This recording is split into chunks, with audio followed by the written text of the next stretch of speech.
বলা যায় এখানে খাবার সংকট দেখা দিয়েছে।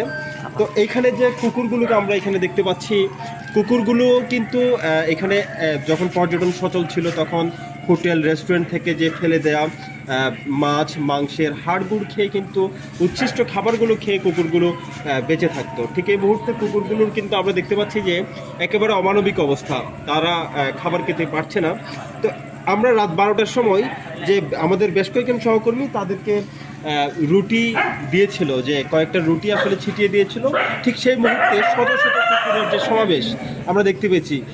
কুকুরগুলো আসলে কি পরিমাণ অভুক্ত থাকলে এতগুলো কুকুর একসাথে হয়ে যায় আসলে মুহূর্তের মধ্যেই, সেটি আমরা এখন দেখলাম। তো আমরা চাই মানুষকে যেমন বাঁচিয়ে রাখা প্রয়োজন, ঠিক তেমনিভাবে জীববৈচিত্র্যকেও আমাদের রক্ষা করতে হবে দুটি সমন্বয়ে। পাশাপাশি আমাদের জীবের প্রতিও, কুকুরগুলোর প্রতি অত্যন্ত দয়াশীল হতে হবে। এবং 12টা বাজে প্রায়, এই সময় এসে তারা এখানে খাবারের জন্য হাহাকার করছে। মাত্র 2 মাস এখানে টুরিস্টরা এবছর আসতে পেরেছিল, সে কারণে বাকি সময়গুলোতে মানুষ হিমশিম খাচ্ছে। এই অবস্থায় এই কুকুরগুলোকে খাবার দেওয়ার সামর্থ্য কিন্তু তাদের নেই। সুতরাং সরকারের আলাদাভাবে আমি মনে করি এটা খুবই গুরুত্বপূর্ণ একটা বিষয় যে তারা খাবার পাচ্ছে না, এবং একইভাবে দ্বীপের মানুষগুলো মারাত্মকভাবে খাবারের সংকটে আছে।